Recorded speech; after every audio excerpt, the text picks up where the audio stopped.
చైనాలోని గడ్డి మైదానంలో నిశ్శబ్దాన్ని చీల్చుకుంటూ ఒక్కసారిగా పొదల్లోంచి ఒక చిన్న కుందేలు పరిగెత్తుతోంది. దాని వెనకాల 2 తోడేళ్లు, కళ్లలో ఆకలి, అడుగుల్లో క్రూరత్వం. కుందేలు గుండె గట్టిగా కొట్టుకుంటోంది.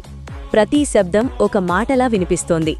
బతకాలి, బతకాలి, బతకాలి అని. పరుగు, పరుగు, పరుగు, బతుకు కోసం పరుగు.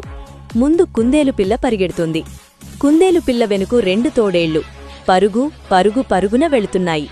చిన్న చిన్న కాళ్ళు నేలను తాకుతున్నాయా లేక గాలిలో తేలుతున్నాయా అనిపించేలా అది పరిగెత్తుతోంది.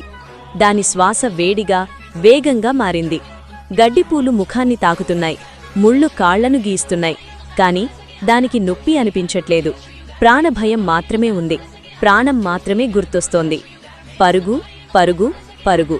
శ్వాస బిగపట్టి పరిగెడుతోంది కుందేలు పిల్ల. వెనక్కి ఒక్కసారి చూసింది. తోడేళ్ల కళ్లలో మెరుస్తున్న ఆకలిని అది స్పష్టంగా చూస్తోంది. ఆ చూపు దాని ప్రాణంలోకి బాణం దిగినట్టుగా అనిపించింది. అప్పుడే దాని పరుగులో మరింత వేగం పెరిగింది.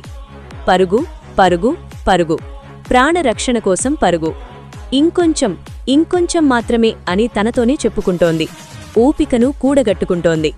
ఈ పరుగు నా భవిష్యత్తును నిర్ణయిస్తుంది. దాని మనసులో ఒక ఆశ మెరుస్తోంది. ముందు ఒక పొద, లేదా ఒక చిన్న గుహ, లేదా ఒక చెట్టు వేర్ల మధ్య చిన్న బొరియ కనపడదా అని. పరుగు పరుగు పరుగు. పరుగు ప్రతి ప్రాణికి ప్రాణం మీద తీపి ఉంటుంది. రెండవ వైపు బలహీనులపైన బలవంతుల దుష్ట ప్రయోగాలుంటాయి. ఎప్పుడూ బలవంతులదే గెలుపు. అట్టహాసంగా విజయభౌట ఎగరవేస్తారు.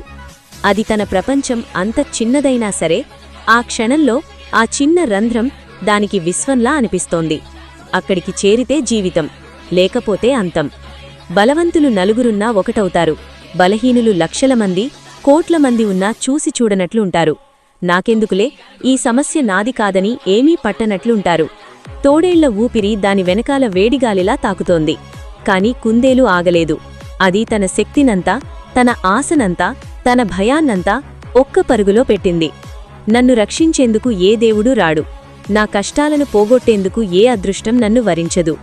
పరుగు పరుగు. అవి చిన్న కాళ్లే కాని వేగంగా పరిగెడుతున్న కాలం.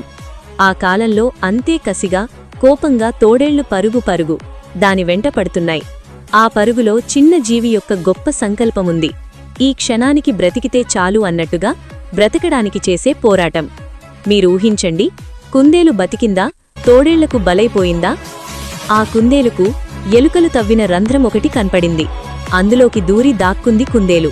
తన ప్రాణాలు కాపాడుకుంది. శత్రువులు తలలు నిరాశతో నేలకు ఒలిగాయి. నచ్చితే లైక్, కామెంట్, షేర్ చేయండి మిత్రులారా. మీ పుల్లా రామాంజనేయులు.